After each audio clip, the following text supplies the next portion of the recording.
Emma Goldman crossed 3 seas to reach the promised land.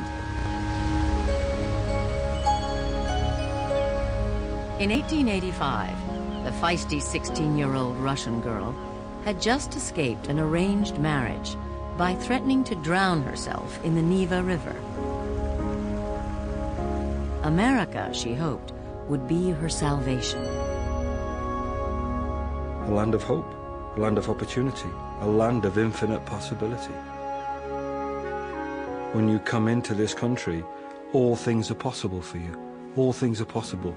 You can forget the past, you can have a brave new world. And for a radical like Emma Goldman, a revolutionary like Emma Goldman, the volatility of this country seemed like a great opportunity for creating a genuinely new world, for creating whatever was going to come after capitalism.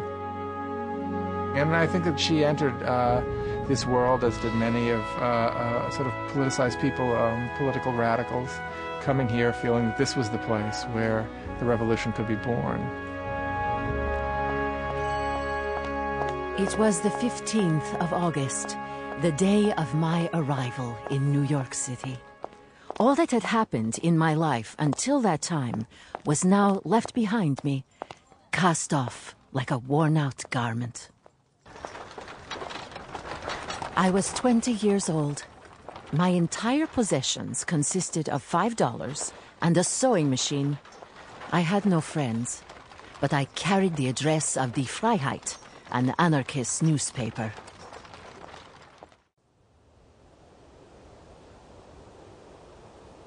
Soon, the German anarchist Johann Most entered Goldman's life. Most would become her mentor and her idol. An advocate of insurrection and revolutionary violence, Johann Most had a large and devoted following within the American anarchist movement. As a group, American anarchists were idealistic, articulate, and organized.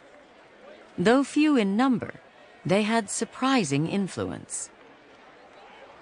It was an enormously powerful, well-directed movement. They talked about equality of everyone, regardless of race and sex. They talked about the free production of goods on a cooperative, associative level. They talked about getting rid of the state. And they also talked about the need for education, equal education regardless of who you were. They were astonishing claims in 1883. In 1886, the anarchist movement captured headlines around the country. Falsely accused of a bombing in Chicago's Haymarket Square, 4 men, all anarchists, were put to death. Their trial and execution became a rallying point for firebrands like Johann Most and galvanized a new generation of radicals. At her first speaking engagement, Goldman panicked.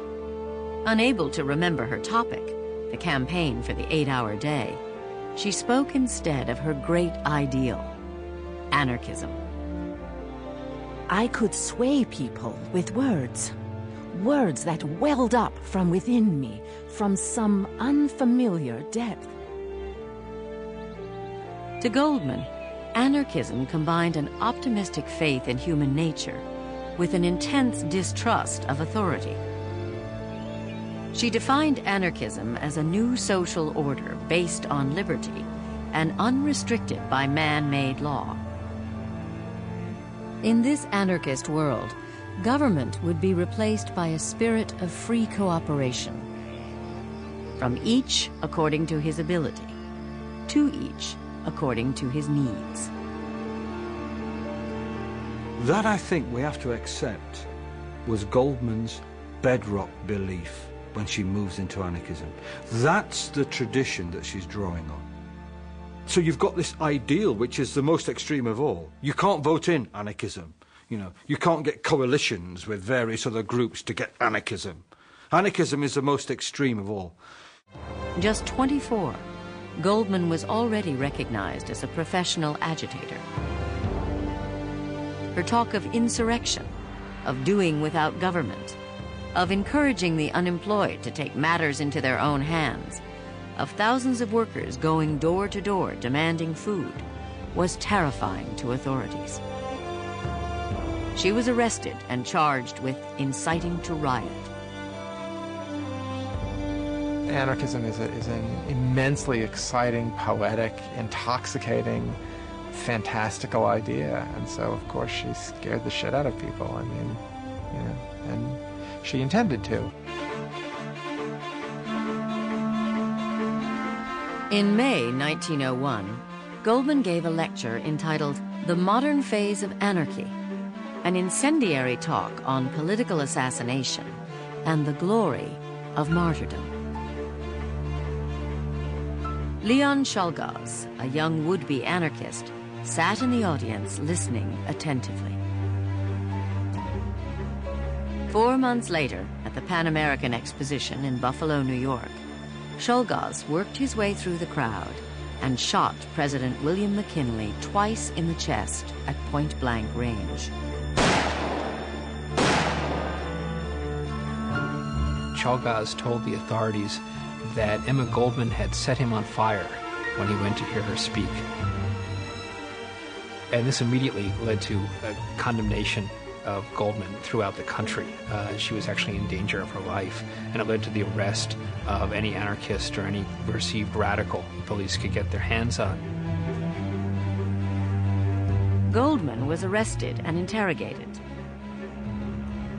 After the death of McKinley, and after authorities failed to turn up evidence connecting her to the assassination, she was released.